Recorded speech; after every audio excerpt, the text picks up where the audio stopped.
मामूली से दिखने वाले इस लकड़ी के हाथ को कभी मत पकड़ना, क्योंकि यह सबसे डरावनी आत्माओं को बुलाने वाला एक शापित खेल है। मोमबत्ती जलाओ, हाथ मिलाओ और तुम्हें भूत दिखाई देगा, लेकिन याद रहे यह समय कभी भी 90 सेकंड से ज्यादा नहीं होना चाहिए। अगर तुमने तय समय सीमा पार कर दी तो तुम कभी जिंदा वापस नहीं आ पाओगे। अगर तुम्हें 90 सेकंड दिए जाएं और एक मरे हुए व्यक्ति का हाथ पकड़कर तुम अपनी माँ या किसी अपने से मिल सको जिसे तुम बहुत याद करते हो, तो इसकी कीमत यह होगी कि तुम उसे अपने शरीर में आने दे रहे हो। क्या तुम उस पल भर की गर्माहट या एहसास के लिए अपनी आत्मा का सौदा कर दोगे? यहाँ आत्माओं से बात करना अब किसी पुराने और सुनसान घर या किसी तांत्रिक का काम नहीं रह गया है, बल्कि यह ऑस्ट्रेलियाई हाई स्कूल के बच्चों का एक ग्रुप है जो मजे के लिए इसे पार्टी गेम का इस्तेमाल करते हैं। इस खेल के सिर्फ 3 नियम हैं। पहला, मोमबत्ती जलाओ और उस सिरेमिक के बने हाथ को पकड़ो। दूसरा, कहो मुझसे बात करो, टॉक टू मी, और तुम्हें भूत दिखाई देगा। फिर कहो मैं तुम्हें अपने अंदर आने की अनुमति देता हूँ, आई लेट यू इन, ताकि वो आत्मा तुम्हारे शरीर पर कब्जा कर सके। तीसरा और सबसे जरूरी नियम यह, समय कभी भी 90 सेकंड से ज्यादा नहीं होना चाहिए। एक बार समय खत्म हो गया तो वह आत्मा तुम्हारे शरीर पर पूरी तरह कब्जा कर लेगी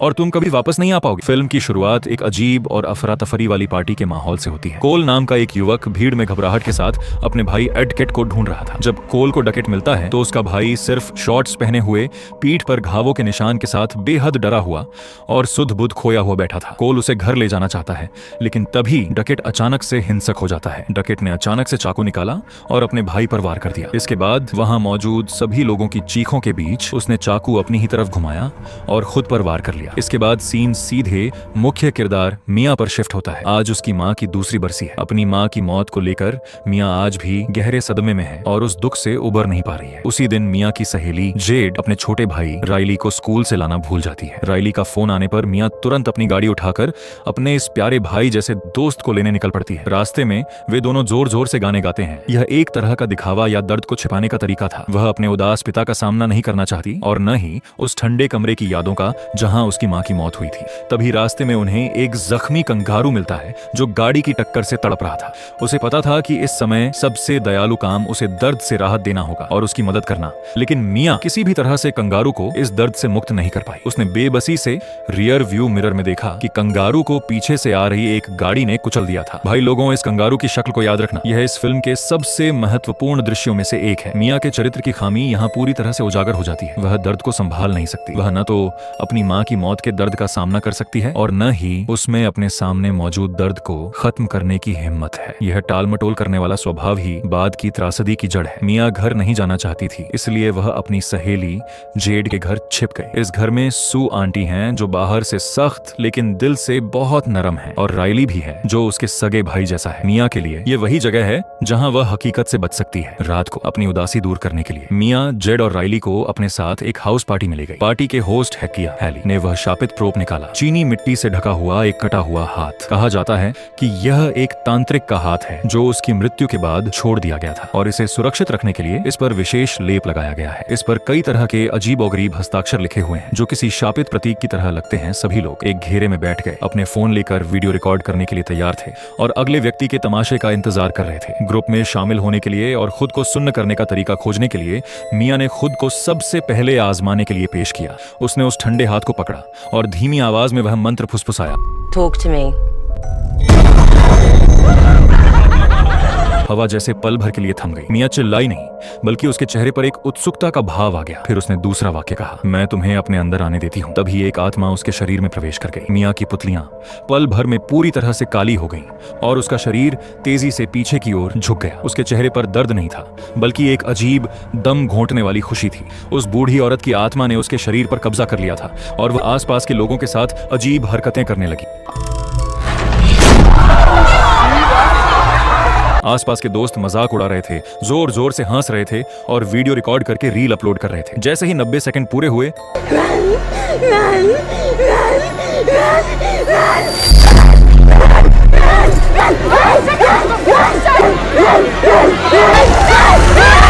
सबने मिलकर जबरदस्ती उनके हाथों को अलग किया और मोमबत्ती बुझा दी। होश में आने के बाद मिया की पहली प्रतिक्रिया बड़ी अजीब थी। वह जोर जोर से सांसें ले रही थी, उसकी आंखें चमक रही थीं और उसने उत्साह से कहा, ऑसम। वह तो इसे तुरंत फिर से करना चाहती है, क्योंकि मिया एक ऐसी लड़की थी जिसके भीतर एक गहरा खालीपन है। आत्मा के वश में होने से मिलने वाला वह भरे होने का एहसास एक नशे जैसा था। वह इस खेल में इसलिए शामिल नहीं हुई क्योंकि उसे भूतों से डर नहीं लगता था, बल्कि इसलिए क्योंकि उसकी वास्तविकता भूतों से भी ज्यादा दर्दनाक थी। इसके बाद एक बेहद दमदार बीट वाले हिप हॉप संगीत के साथ साथ ये युवा बारी बारी से इस रूहानी खेल को खेलने लगते हैं। किसी के शरीर में आत्मा आने के बाद वह कामुक नृत्य करने लगता है, तो कोई हवा में ही चूमने लगता है, मानो कोई अदृश्य रूह उसे चूम रही हो। कोई जंगली जानवर की तरह दहाड़ने लगता है। हर कोई हंस रहा था। सब अपने फोन पर लाइव स्ट्रीमिंग कर रहे थे। इस पागलपन में जीवन और मृत्यु के बीच की सीमा पूरी तरह से एक मजाक बनकर रह गई थी। उन्हें इसके पीछे छिपे खतरों की कोई परवाह नहीं थी। जब तक लाइक्स मिल रहे हैं, जब तक वे मजे कर रहे हैं, तब तक भूत प्रेत भी उनके लिए सिर्फ एक खिलौना है। मियाँ सबसे ज्यादा खुश दिख रही थी। वह कुछ समय के लिए अपनी माँ की मौत को भूल चुकी थी। वो भूल चुकी है उस सूनी सड़क को जहाँ केवल एक मरे हुए कंगारू का शव था। उसे लगता है कि अब वह अकेली और अजीब नहीं रही। वह इस समूह का हिस्सा बन चुकी है। लेकिन जैसे जैसे यह खेल बार बार खेला जाता है, डैनियल नाम के लड़के की आंखें खेल खत्म होने के बाद भी सुस्त और अजीब होने लगती हैं और 90 सेकंड के नियम को लेकर भी बाकी सब लापरवाह होने लगते हैं। कभी कभी वे और ज्यादा रोमांच के लिए जानबूझकर कुछ सेकंड की देरी भी कर देते हैं। इन जेनजी लोगों की दुनिया सोशल मीडिया तक ही सीमित थी। दर्द और डर उनके लिए किसी मनोरंजन से कम नहीं था। उन्हें आने वाले खतरे का कोई एहसास भी नहीं था। लेकिन वे भूल गए कि जब आप किसी गहरी खाई को देखते हैं तो वह खाई भी आपको देख रही होती है। यह पागलपन अब जेड और राइली के घर तक पहुंच जाता है। राइली, जिसे उसकी बहन हमेशा बचा कर रखती थी और इस खेल से दूर रखती थी, आखिरकार खुद को रोक नहीं पाता। वह भी एक बार, बस एक बार इसे आजमाना चाहता है। उसकी बहन जेड इसका कड़ा विरोध करती है क्योंकि राइली अभी छोटा है और उसकी मानसिक स्थिति भी ठीक नहीं है। लेकिन तभी मियाँ आगे आती है। राइली के सामने खुद को एक बड़ी और जिम्मेदार दीदी की तरह दिखाने के लिए, या फिर शायद उस झूठे अपनेपन को बनाए रखने के लिए,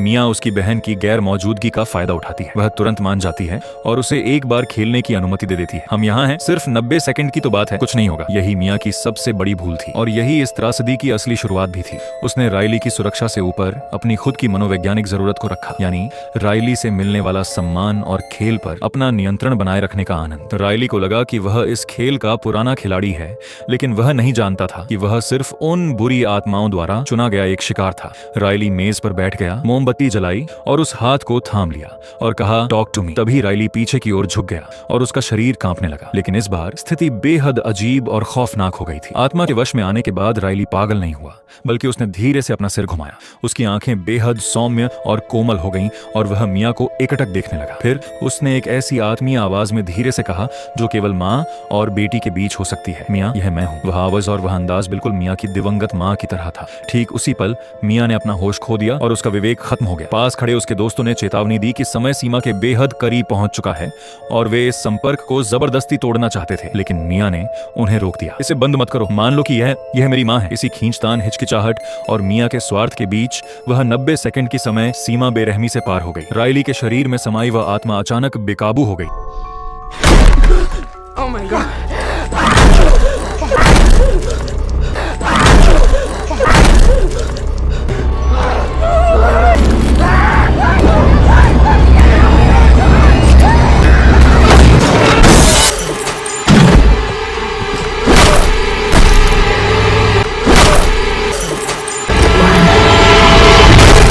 आखिरकार सबकी कोशिशों के बाद वह संपर्क टूट गया। लेकिन तब तक 90 सेकंड की समय सीमा बहुत पीछे छूट चुकी थी। इस समय ऐसा लग रहा था जैसे राइली की आत्मा ही निकाल ली गई हो और वहां सिर्फ एक टूटा हुआ शरीर बचा रह गया था। बुरी आत्माओं ने उसे सीधे नहीं मारा, बल्कि उनके सबसे प्यारे इंसान को अपने वश में करके उनकी आंखों के सामने ही उसे लहूलुहान और बर्बाद कर दिया। और इस सब की जिम्मेदार मियाँ ही थी, जिसने माँ के उस काल्पनिक प्यार के लालच में यह सब होने दिया। राइली को आईसीयू में भर्ती कराया गया, जहाँ वह जिंदगी और मौत के बीच जूझ रहा था। उसके सिर पर गंभीर चोट लगी है और आशंका है कि वह हमेशा के लिए कोमा में जा सकता है। जेड और उसकी आंटी सुसब मियाँ से नफरत करने लगी है, क्योंकि उसने ही राइली को वो भयानक खेल खेलने दिया था और उसने ही सबको रोकने से भी मना किया था। मियाँ को वार्ड से बाहर निकाल दिया गया। वह सबकी नजरों में दोषी बन गई थी। आमतौर पर इतनी भयानक घटना के बाद मियाँ को उस हाथ से दूर रहना चाहिए था, लेकिन एक हॉरर फिल्म का सबसे डरावना हिस्सा मनोवैज्ञानिक बचाव का टूटना होता है। मियाँ घर लौट आई।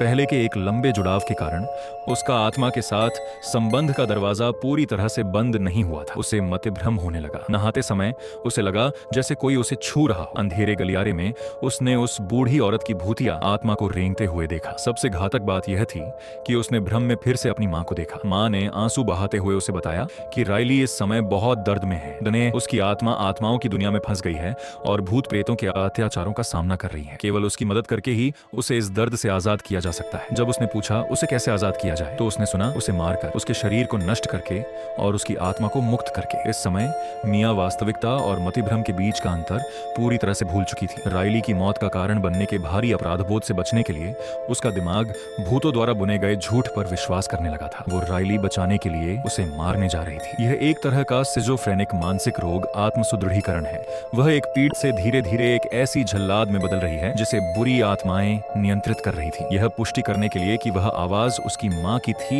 या नहीं, मिया घर जाकर अपने पिता से पूछताछ करती है। अपनी बेटी की इस हालत को देखकर आखिरकार पिता टूट जाते हैं। वह रोते हुए 2 साल पुराना छुपाया हुआ राज बाहर निकालते हैं। वह एक सुसाइड नोट था। पता चलता है कि माँ की मृत्यु कोई दुर्घटना नहीं थी, बल्कि गंभीर डिप्रेशन के कारण उन्होंने दवाइयां खाकर आत्महत्या की थी। पिता ने मिया को बचाने के लिए और उसे यह महसूस न होने देने के लिए कि उसकी माँ ने उसे छोड़ दिया, यह झूठी कहानी गढ़ी थी। यह एक ऐसी कड़वी सच्चाई है जो किसी को भी होश में ला सकती है। अगर माँ ने आत्महत्या की थी तो पहले के सत्र में जिसने कहा था मैंने तुम्हें जानबूझकर नहीं छोड़ा, वह आत्मा झूठ बोल रही थी। वह आत्मा माँ तो बिल्कुल नहीं थी, लेकिन मिया की प्रतिक्रिया हैरान करने वाली थी। उसने सुसाइड नोट को ठंडी नजरों से देखा और विश्वास करने से इनकार कर दिया। वह चिल्लाई कि यह पिता का बनाया हुआ झूठ है और पिता उसे उसकी माँ से दूर करना चाहते हैं। एक नशेड़ी की तरह जो किसी की सलाह नहीं सुनता, मिया उस शापित हाथ से मिले झूठे दिलासे पर विश्वास करना पसंद करती है, न कि अपने पिता के हाथों की कड़वी सच्चाई पर। वह पूरी तरह से बदल गई थी। समझदार होने के बजाय वह घर छोड़ देती है और उस छुपाए गए शापित हाथ को चुरा लेती है। वह उस हाथ को लेकर अस्पताल जाती है ताकि माँ द्वारा दिए गए काम को पूरा कर सके।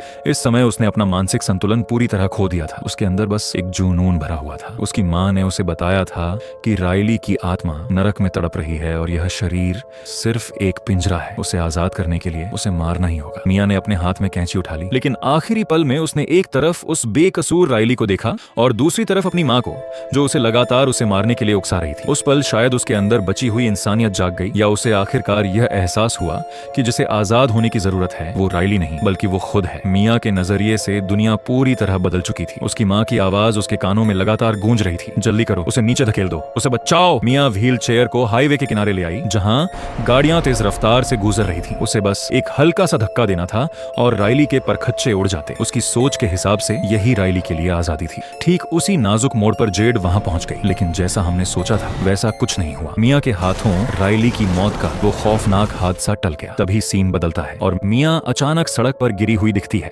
गाड़ियों के ब्रेक लगाने की तीखी आवाज और टकराने के शोर के साथ स्क्रीन पर अंधेरा छा जाता है। जब मिया को होश आया तो उसने खुद को तारकोल की सड़क पर पड़ा पाया। उसके आसपास रुकी हुई गाड़ियां और घबराए हुए ड्राइवर्स थे। अजीब बात यह थी कि उसके शरीर पर कोई गंभीर चोट नहीं दिख रही थी। वह खड़ी हुई और लड़खड़ाते कदमों से वापस जाने लगी। वह वापस अस्पताल पहुंची। उसने जोर से आवाज लगाई, लेकिन किसी ने मुड़कर नहीं देखा। किसी ने उस पर ध्यान नहीं दिया। वह जैसे एक हवा की तरह अदृश्य हो चुकी थी। सब ने उसे पूरी तरह अनदेखा कर दिया। तभी मिया ने अपनी मुड़ी हुई उंगलियों को देखा और फिर अपने पिता को, जो उसे देखे बिना वहां से चले गए। मिया एक कोने में खड़ी होकर धीरे धीरे उस खौफनाक सच को समझने लगी। कुछ देर पहले सड़क पर गाड़ी से टकराकर मरने वाला कोई और नहीं बल्कि वह खुद थी। राइली को नुकसान न पहुंचाने के लिए उसने आखिरी पल में खुद को गाड़ियों के सामने झोंक दिया था और अपनी जान दे दी थी। मिया अब उस शून्य अंधेरे और आत्माओं की दुनिया में अकेली खड़ी थी। तभी अचानक सामने एक हल्की रोशनी दिखाई दी, जो एक मोमबत्ती की लौ थी। उस रोशनी के पार उसे एक अजनबी चेहरा दिखा। वह स्पेनिश बोलने वाला एक नौजवान था जो मेज के सामने बैठा हुआ था और डर